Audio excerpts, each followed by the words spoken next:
Without a doubt, fear is the biggest blocker to our magnificence. In fact, the research indicates that we have more regrets about the things that we didn't do than the things that we did do. And what stops us from the doing is almost always fear. You know, when you process it, all addictions and all suffering comes out of fear, and all recovery comes out of love. And to live our best lives, we must wake up to the great love within. And fear, yes, that old fear, is the biggest blocker. Most people are ruled and dominated by fear without them knowing it. And so even all their decisions that they make is coming from fear. Boy, can I relate to that in my past life in addiction. The first step to awareness is always recognizing the fear in our bodies. Without this awareness, we are doomed. Don't beat yourself up when you recognize that you're in fear. Say, it's okay to have fear. Acceptance, that's always the first key, because what we don't accept will continue. We got to make friends with it.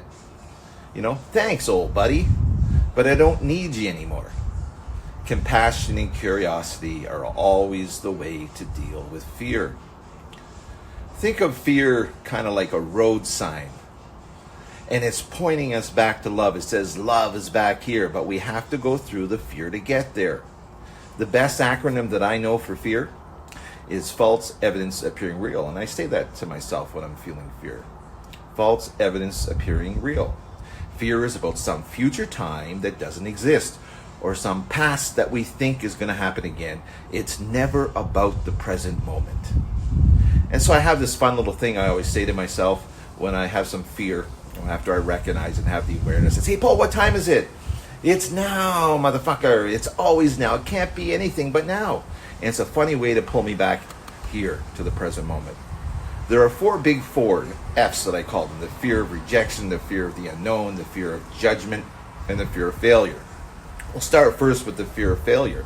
This fear will hold us back from pursuing our dreams, taking risks, and seizing opportunities, putting us into that state of inaction, stuck in our comfort zone. And we'll never grow when we're in the comfort zone. The next one, fear of rejection. This fear will impact all our relationships and even our professional pursuits.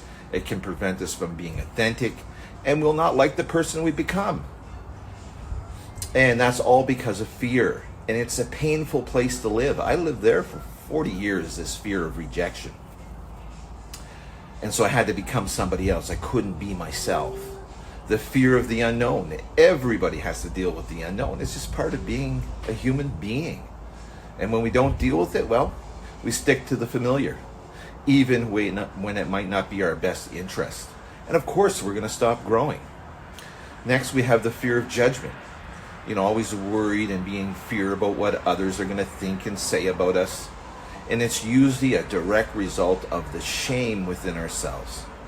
Those old voices, I'm not good enough, I'm unworthy, etc. These four F's mostly come from wounds and trauma. People who had critical upbringings or had to believe they were not enough to survive their abuse. People with perfectionism. Usually all perfectionism comes from our early childhood experience, and we develop codependency. Mental health issues like depression and anxiety.